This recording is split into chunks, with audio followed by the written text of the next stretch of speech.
Are we live? Are we live? Yep. All right. Live in Melrose. It's Schinterviewer with BÄNT. Yay! Yay! What up? Can we introduce the band from? We'll do left to right. Yo, I'm Jonah, the drummer. What's good? My name's Matt. Matthew, I'm the play bass for BÄNT. James on guitar. My name is Johnny, and I like fucking speed! All right. Now that we got who are you out the way, what is BÄNT? It's I like to say it just represents like live however the fuck you want, and because that's what we do. That's what we say and play in our music. That's what we all about. Yeah, pretty much. I would say you got it. Yeah, it's just kind of like I don't know, to us it's like a little phrasing of just like get fucked. So it's a little interesting metaphor, I guess. You know how when you're a baby and your mom drops you and she fucking puts a bent in your head and you're all fucked up and now you just gotta live life that way? Get bent. Great answers. Crawling Chaos. Oh, wait, no. It's been a year. Tell me about the first Crawling Chaos. Whose idea was it? When did it happen? Why did it happen? What happened? Let me know all about it. The first Crawling Chaos, I guess, is collectively mine and Jonathan's idea for sure. We had my pad in East LA. That's when we first met you. You gave me the first interview we ever had. And we didn't expect anybody to turn out. We didn't expect the bands to give us the respect that they did and show up. We had Ophidia. They're here this year. We had, at the time, it was Sam and the Sirens. They were great. A Red Sun, man, they always kill it. And who else do we have? One more band, no? The Decades, yeah, they killed it. They opened it up for us, and it was just such a great show. We knew we had to do it again. My pad wasn't available, but we were able to get linked up with FKA, and we want to make this our yearly show, and we're planning on throwing more shows on our own too. BÄNT Productions, baby. All right, does anyone else have anything to add to that? I said it was your baby too. Yeah, I will say the only reason why we call it Crawling Chaos is just because I'm kind of into spiders, but yeah, every time I come across one, I just kill them. But like, the point was, it has to be a catchy name and that shit has to be sick, or else people aren't gonna pull up for shit. So once we named it that, I was like, okay, that's dope. So I mean, the name just stuck, and I'm glad like people were sticking around too. I mean, you really showed us how welcoming like the scene is around here. It's fucking awesome. We're just doing us, and we're like, bro, just like. Fuck all that fucking, oh, like you think you can play? Like, are you going to? You know, like, you know. That's So, let me see if I have a B2 here. Oh, yeah, I do. So, I'm actually sad to see the Ceviche project abandoned from Crawling Chaos 2 because it was at Crawling Chaos 1. Where's the ceviche? We missed the ceviche. Man, being a cook takes fucking time and dedication, and I don't have that right now. It's all going into BÄNT, so we're gonna have to wait on the fucking shrimp, bro. But the ceviche will be back this summer. I plan on doing it during the summer. Hit me up, freaking Johnny's Kitchen. What's up? Ceviche project alive and well. Don't worry, folks.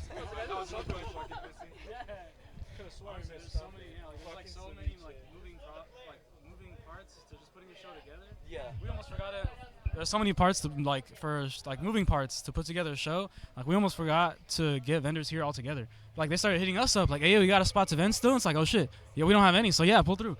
You know, like again. Food vendors we weren't worried about like food or vendors. We just wanted like finding a venue was such a problem because we're just breaking into the scene. We've been putting a lot more time into like practicing and writing rather than like going to all the shows that we can just to try to like perfect what we do and figure out who we are.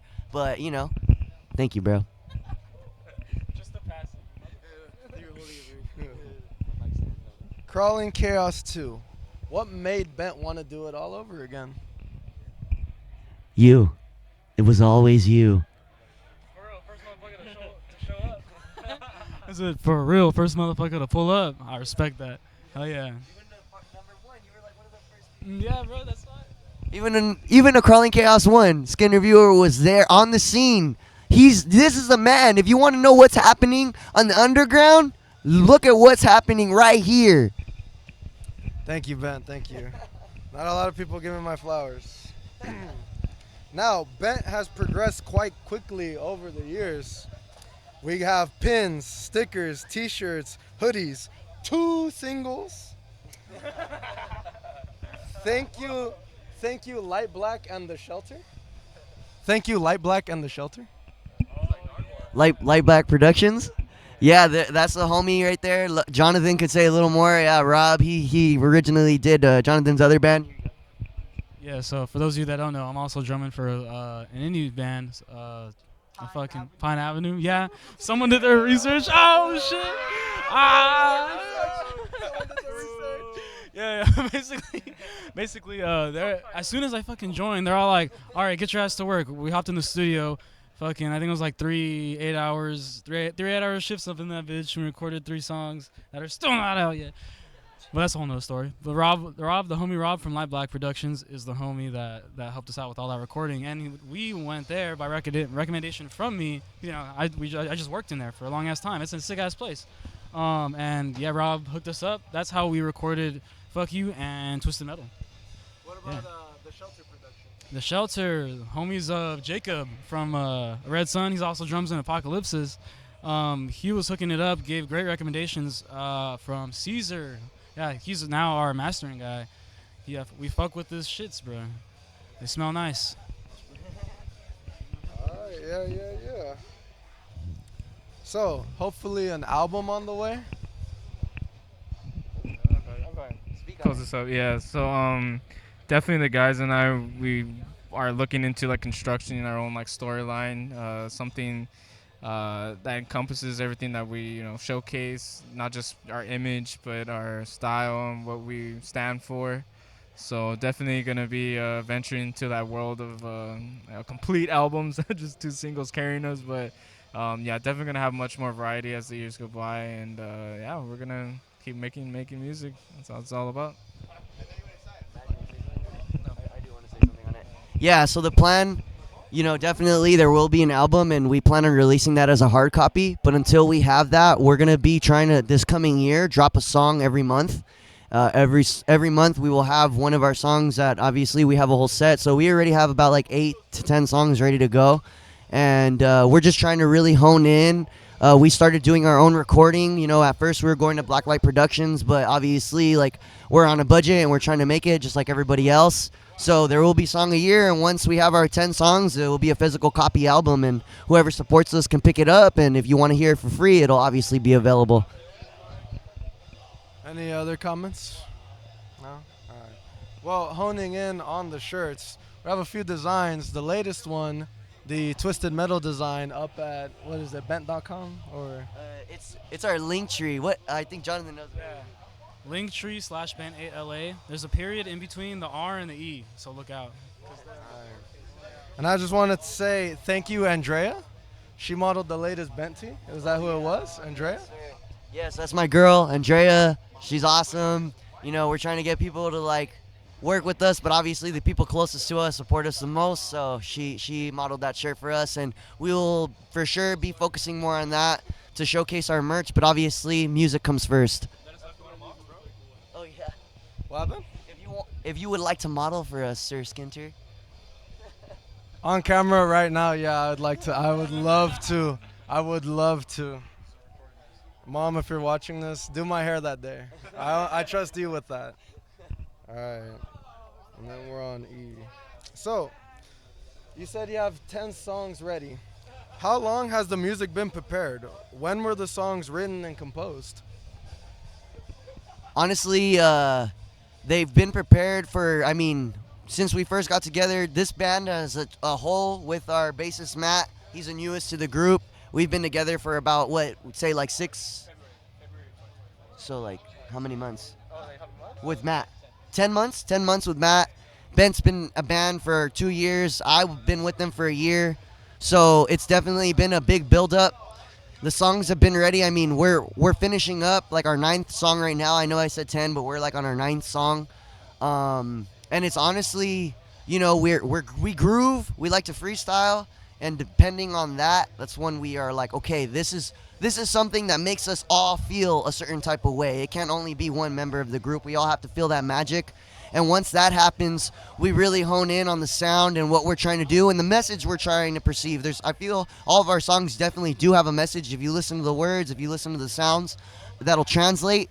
But all the songs have been written and composed at different times throughout our sets. You know, we've grown and we've shown new songs throughout these last couple months, and there will definitely be more coming. So definitely the focus is on the music right now. In these next months for Christmas is what we're going to be doing. All right. And honing in on the music. Were any songs from your set list today on your set list from your first show in Bellflower, California? Yeah, there is only one that we did not play tonight, and that's Portrait of God. It was an instrumental. Probably like the first or second song me and this guy James right here, we ever wrote. And he can tell you a little more about that one. But we didn't play tonight because he's straight up, he just wasn't in the band yet. So Yeah, I mean, just Jonathan and I started kind of just fucking around with different tones and sound, and you can kind of notice, like, with Portrait of God, kind of painted the pavement for, like, all future songs, stuff like Hourglass, Angel's Envy, kind of that transitioning from acoustics or ambience into hard distortion.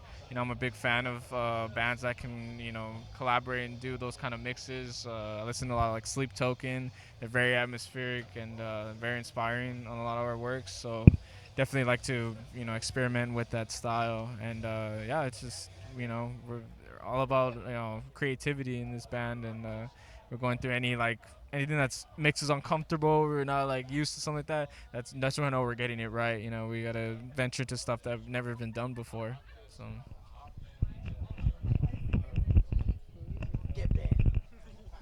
Get bent. So, what can you tell me about that night, your first show? What can you tell me about your first show?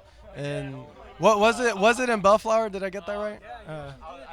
yeah, you actually did, dude, and that's fucking crazy because like that's just where it all started. Like I would literally post on all my social medias like, yo, any musicians out in Bellflower, like the 562 area, like hit me up, like metal music. I was literally just posting like videos of myself shredding so I could show like how serious I am like into this shit, and not just pick up some weenies that quit like the second day, bro. Because the first show we had was literally at my pad, and it was with this guy and our first bassist, and because we didn't have a singer yet, so it was just us three jamming in my backyard, on some fucking plywood right here, like I think like three of them. And yeah, we were just jamming at my birthday party. And that was it. I think I was turning 22. I think at the time. Yeah, I think so. Yeah. Yeah, definitely a big, like, you know, difference from how we are now. And obviously, like, we're a 4 partnership band, and just the 3 of us trying to operate that was kind of like a little fucking silly experiment. And I'll be honest, even myself, like, going through it, I was kind of like not so motivated as much as I am now, like seeing how we were going. But, you know, it is cool now that I get to look back at that and see how much we evolved. But, you know, everyone has like their humbling beginnings, so it was definitely a good little stepping stone. But, you know, it was fun though. A good turnout. A lot of friends and family, a lot of people that, you know, even myself haven't spoken to in fucking years, and it's really like recapping all that. It was very nostalgic, but it was cool. It was cool. Oh yeah, shout out to all those people out there, especially Bellflower High, all of Bellflower High people. Miss y'all sometimes. Sometimes I don't. Bellflower High, marching band. Did being in the drumming line help out with your time in BÄNT? Oh fuck yeah! So I started off as a wind instrumentalist. Even like studied that in college, classical tuba player actually, and I was a music major there, performance major, just to strictly like learn everything I can, and then apply it where I saw fit, which was it ended up being this. Yeah, so that's like shit. I'm faded. What's the question? So I was actually in the drum line with Jonathan, and it's funny because I was playing drums technically before him, but he surpassed me now by a lot. So his timing's gotten really, really good. And you know what? I never really envisioned him playing drums until like not that long ago, because he was a guitar player. He was in jazz band as well. He'd play guitar, right? Or bass. I played bass the first time, and then guitar the second time. Yeah. So I thought you were gonna stick to that, like strings, right? But like, uh, bro, you've been killing it on drums, and that's been I think like learning. You don't need music theory to know like how to play music, but it helps with like some fundamentals, right? And I think it's cool to grow off of that. Thank you. I'll up the volume and post. I'll up the volume and post. All right. Let me get through here. And we mentioned family as well. Your uncle was a drummer? Damn, bro, that's crazy. You dug deep, that's right. But I'm glad you did, cause yeah. Shout out to the homie, my uncle. His name's Adrian. I call him Non. That's fucking yeah. Call him Non, bro. And he's pulls through to just for each other. I actually let him borrow my drum kit this past Saturday, so he could play a show at D Piazza's with his homies in Gone to Ground. Yeah. So that's pretty cool. He ended up just needing the breakables, so that was cool. Cause at the time I don't even remember what the fuck I was doing. Probably recording or some shit. But man, yeah, shout out to him. We do our research. You're BÄNT. We have to know. All right. I actually I knew about the wind ensemble before you told me. Like that kind of ruined my question. But it's okay. It's okay. No, it's fine. It's funny. It's funnier that way. All right. Now, what can you tell me about the progression of BÄNT since that show? What has changed and what has changed? What has changed and what has stayed the same? We're gonna have multiple people answer this. I want to start from who joined the band the most recently. Well, I joined like we mentioned about 10 months ago, so it's funny because I've known about the start of BÄNT. I wasn't in it, I wasn't part of it, but I had actually helped form it a little bit. A little fun fact, because I had met the singer Johnny before I was even involved with BÄNT at all. So I was the one who kind of like introduced him to the band. We met at a mutual friend's DJ set, and then I've seen how they've grown, like from no singer to like no lyrics to now, like we're doing shows, right? And it's been in and out between bassists, right? Just looking for somebody, but it's definitely a different step from compared to what before, Huh? Wait, he's gotta wait his fucking turn. Ah, fine. Fuck you. So forget James because he's wearing a mask. Yeah. I mean, it's been really interesting, man. I had no concept or thought in my life of being in a band, and like Matt said, we met at a mutual friend's DJ party, and he asked me what kind of music I liked, and I told him, and through that conversation, I met Jonathan, and we started practicing, and he's like, "Yo, can you scream?" And I was like, "Can I what?" Like I like punk, I like metal, I like things like that, and he likes like heavier music, and and I like speed, but he likes like heavier music, and he introduced me to all that shit, and now like I've taken the steps to progress and trying to I always felt like from the beginning I was trying to keep up with Jonathan and Matt and our previous bassists. They were great. I cannot shit on them, Everyone has different times of what they could do, and eventually it was beautiful to watch, the guy Matt who introduced me to these dudes decide to jump in with us, and we're at a point to where we're finally honing and intertwining enough to understand who we are and what we stand for as a band. And these next things and these next steps we're taking, we use everything as a band. You have to pay, you have to do all these things to keep up and put your time and your energy. And we're at a point to where we have merch, to where we're generating money. We're throwing our own shows more. Venues are allowing us to do this, and it's allowing us to really discover who we are and really say what we want and just figure out what BÄNT is. It was just starting, and it was like a little seed, and now it's actually growing. Yeah.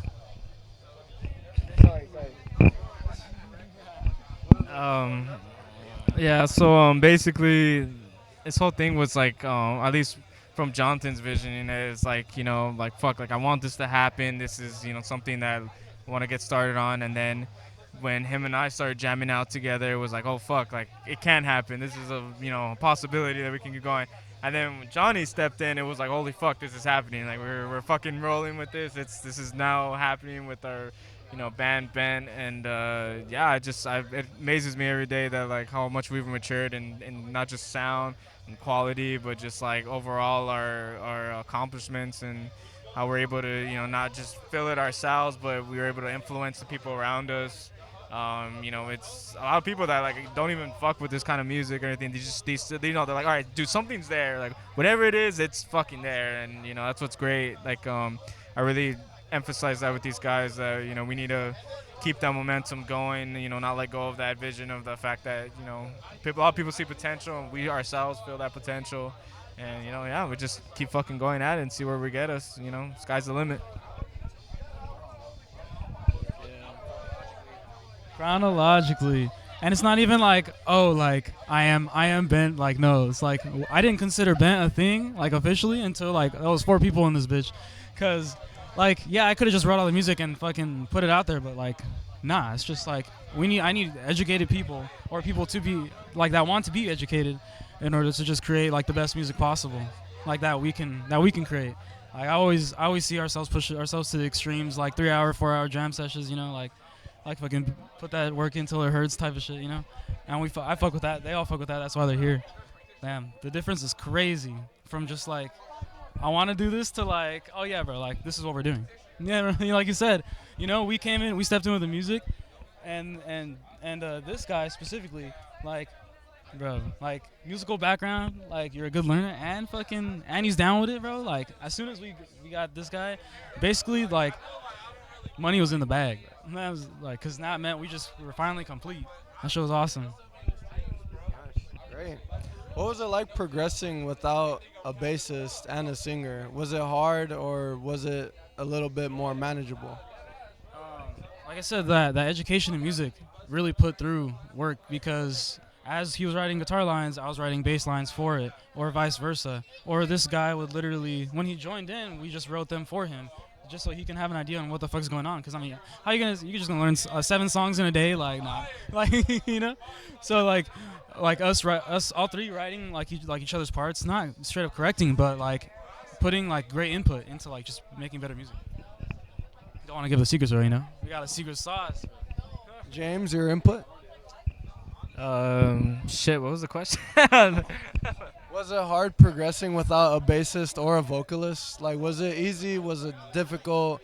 Like, what were some challenges that you faced?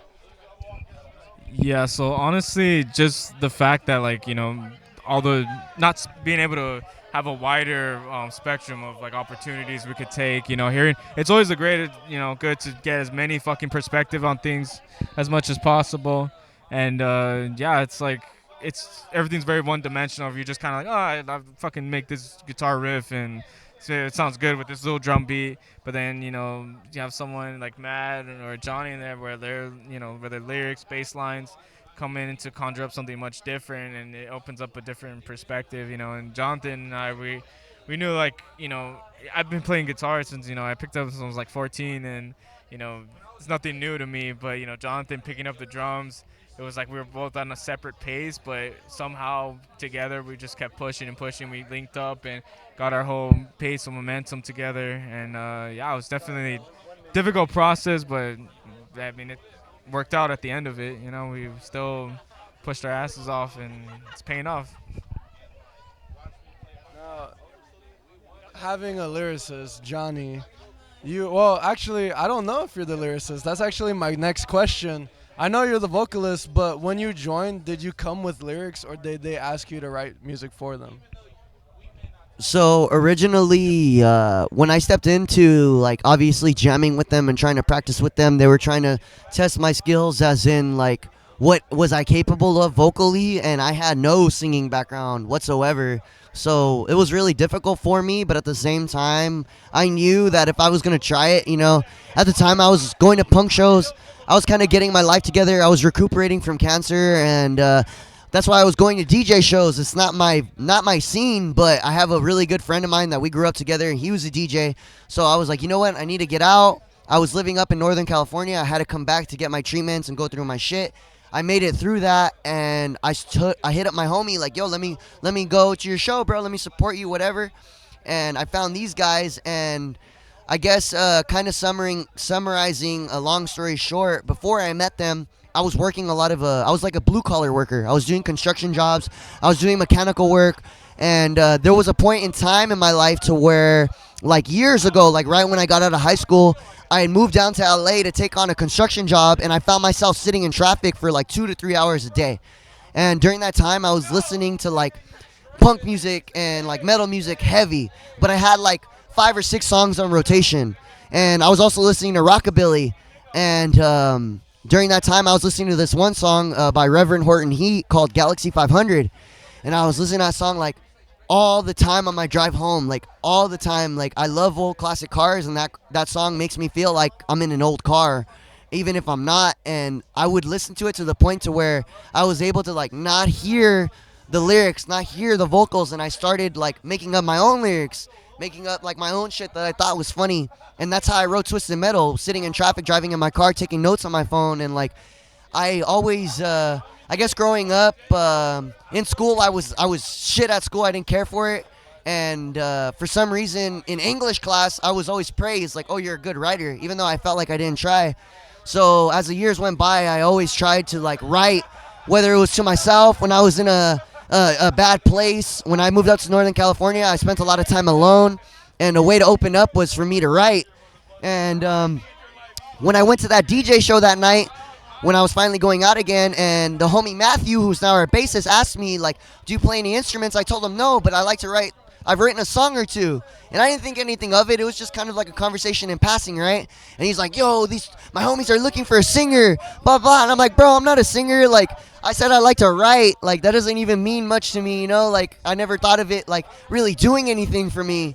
And now that I'm with BÄNT and we jam and stuff, like definitely like I try my best to come up with lyrics. I come up with parts of songs, but these guys, with their knowledge, help me hone in on the melodies and maybe words. And Jonathan has been a huge help in that. But like he helped me complete Twisted Metal, even with our other song. James, he writes his own lyrics sometimes, and for Angel's Envy, that was his song originally. He gave me a huge chunk of that, and I just patched it up. But honestly, when it comes to all of us, Matthew's coming more into playing out to where when it comes to building a song, we're really not afraid to let each other have input. We're not like, yo, like this is how it has to be. She's like, yo, try this. How does it sound? Okay, we let it rip, and okay, it does or it doesn't. And once we all smile at each other, we know. So, yeah, I'd say like I'm definitely like a lyricist and a vocalist, but I can't take all that for myself. Like these guys are helping me build that part of me for sure. That's good. How many songs have you guys helped compose or helped written? And are there any songs that are in the works that are still being written or still being like brainstormed? Whew, yeah, so we got right now it's like about 9, almost to 10 originals right now, but like we still have plenty like potentials, like growing out. It's just how we do is especially now we've got into that habit of recording all our sessions, recording all our practice, even on our own time. If we're just fucking jamming out, like I myself have just like this little Spark mini amp. I just plug it in. I'll even be at work and I'll just fucking plug that shit in and start jamming out on my guitar. And something that I'll hold on to and be like, hey, I'm fucking working on this. What do you guys think? What do you guys can start working on it? And vice versa. Everybody has their, like what Johnny said, we all put our input to it, constructing something. So we have several songs in the works, especially some of them almost done. It's just, again, we're like not saying we're perfectionists in here, but we don't want to just half-ass anything. We want to make sure, like, okay, this is it. Are we feeling it? You think people are gonna feel it? Like, we take our time and patience with stuff. And What's the current project? What's the current project? yeah, so our current one, most recent one, we have this one. It's very interesting. It's called Concrete Jungle. It's definitely a lot more like definitely on the groovy side, a lot more heavier. Sepultura vibes. There you go. Concrete jungle, baby. It's a jungle. But yeah, that's definitely in there. Pretty much already patched up. We just need to close it out and yeah, just play through, get reps in it.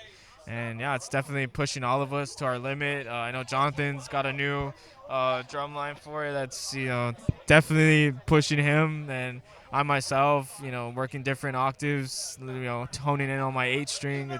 definitely a lot of work to do, but it's fun, man. We all fucking love it. How many songs? You asked how many songs we've composed. Like who composed what song?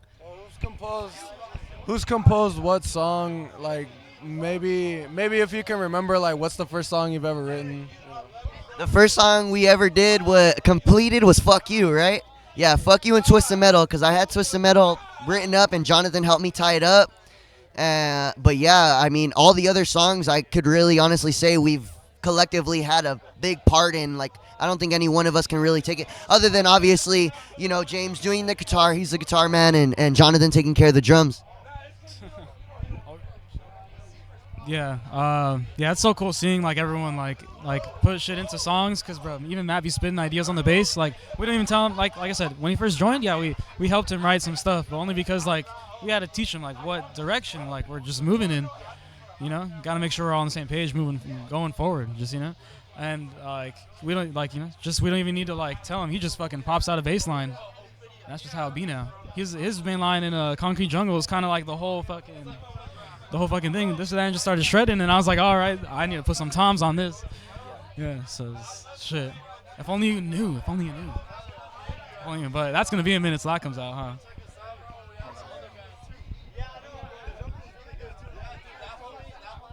Oh, I mean, everything that needs to be said is already said. That's all. I don't got anything useful to add. Matt's on Concrete Jungle. It's our first song with him, and there will be many more. He's shredding it. Stay tuned. All right, well, that concludes the BÄNT interview. Oh, wait, actually, no, it doesn't, because I have one question I ask every band, and I'm sure you guys have been dying to ask it. What are your final words to East Los Angeles? Get bent. East Los. What's good, you guys? Hope to see you at a show. Always come and say hi. You'll get free shit, maybe. Don't call me on that. It's been fun. East LA. We hope to take what we have given y'all to other places, outside the state even, and to many more shows. And what do we want to say to Bellflower? I don't fucking miss you. I don't miss you at all. I don't know. I'm not from Bellflower. East Los. I'll never forget you guys. Y'all were there on day one. That's what's up.